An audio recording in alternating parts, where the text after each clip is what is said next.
وہ یہ ہے کہ ہمیں کوئی تھوڑا یعنی انڈیا کے اعتبار سے بھی پالیسی مختلف نظر آ رہی جو پہلے تھی.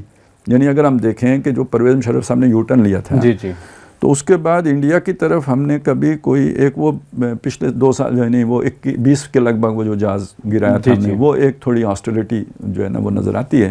باقی تو ہماری طرف سے پیار محبت کے زمزمے ہی بہنے شروع ہو گئے تھے. بالکل ایسے ہی انڈیا جو بھی کرے ہم نے کبھی اس کو روکا ٹوکا نہیں. کوئی مسلمانوں کے حقوق کی پامالی پہ ہمیں کوئی رنج نہیں ہوا. کوئی مطلب دفتر خارجہ نے چوں نہیں کی کبھی. کوئی بیان تو آتا رہا ہے دفتر خارجہ کا, ٹھیک ہے نا, پریس ریلیز تو آتی رہی ہے, بس اس حد تک ہوتا ہے, اس حد تک تو رہا. باقی تو راوی چین ہی لکھتا ہے. اور یہاں تک کہ اتنی بڑی بات ہو گئی کہ جی آپ کا جو اپنا یہ کشمیر کے اوپر انہوں نے پورا اس کا سٹیٹس ہی تبدیل کر دیا, لیگل سٹیٹس بالکل بدل دیا. تو اس کی طرف بھی ہم نے یعنی کوئی بہت بڑی وہ جو کوئی مہم نہیں چلائی, کچھ نہیں وہ کچھ نہیں کیا.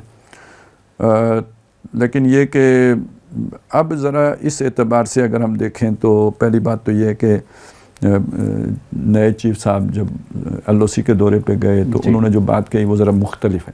جی ہاں, جو اس سے پہلے ہوتی رہی ہیں, مطلب بھارت کے حوالے سے جو بھی ایک تو روایتی قسم کا بیان تھا, لیکن انہوں نے وہ رک چکری سیکٹر کا جب دورہ کیا تو وہاں پہ ان کی جو اسٹیٹمنٹ آئی ہے وہاں پہ انہوں نے کہا کہ اگر انڈیا نے کسی مس ایڈونچر کی کوشش کی تو ہم اس کا جواب بیونڈ دا بارڈرز جا کے دیں گے. تو یہ مطلب مختلف بات ہوئی ہے, اور یہ بات تقریباً اس سے ملتی جلتی ہے جو آپ کی پرویز مشرف کے یو ٹرن سے پہلے ہوتی, جو آپ کا پوزیشن ہوتی تھی یا جو آپ کے جو بھی موقف ہوتا تھا, سٹانس ہوتا تھا, اس سے ملتی جلتی بات ہے. دوسرا یہ کہ دفتر خارجہ نے بھی اور پرائم منسٹر کا ٹویٹ بھی آئے ہیں, اور بابری مسجد کے مسئلے پر آئے ہیں, اور ہندوستان کے مسلمانوں کے حقوق کے مسئلے پر آئے ہیں. تو سر یہ باتیں 90s میں 80s میں تو وہ دنیا اور تھی, 9/11 کے بعد کی دنیا اور ہے. اس بدلی ہوئی دنیا میں یہ باتیں بھی در حقیقت اس چیز کی طرف اشارہ کر رہی ہیں. ابھی جو ہم نے سعودی عرب کی بات کی, ایران کی بات کی, تو ہم بھی شاید امریکہ سے تھوڑا اب ناتا توڑ کر تو چائنا کی طرف جو ہے نا انڈیکیشن دے رہے ہیں باقاعدہ, یعنی یہ اس کی ایک انڈیکیشن ہم سمجھیں.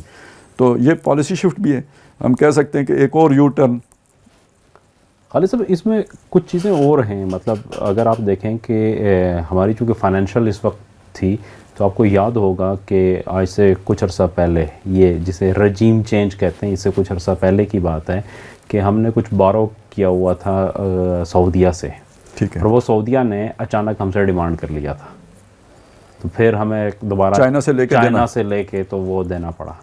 تو اس کے بعد جب یہ رجیم چینج ہوا تو سعودیہ نے 3 جو ہے نا وہ $1 بلین دوبارہ یہاں پہ ڈپازٹ کروایا.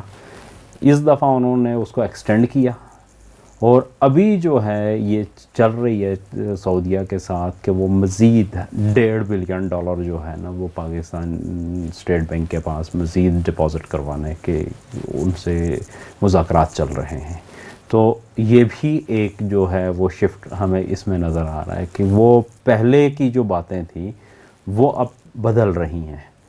چائنا سے ریلیف ہمیں مل رہا ہے, چائنا سے ML1 جو پروجیکٹ تھا جو 4 سال رکا رہا, ریلوے کا ایک فلیگ شپ جو منصوبہ تھا, وہ اس پہ دوبارہ شروع ہو گیا. اور اس کا ایک بڑا حصہ یہ تھا کہ کچھ میرے خیال میں 86 یا 88 جو کوچز ہیں جو 160 کلومیٹر کی رفتار سے چلنے والی ہیں وہ پاکستان پہنچ چکی ہیں, اور کل یا پرسوں, گزشتہ کل یا پرسوں ان کا ٹرائل پہلا جو ہے نا کراچی سے لے کے پشاور تک کیا گیا ہے, اور اس کے اوپر جو ہے نا وہ پروگریس تیزی سے جاری ہے.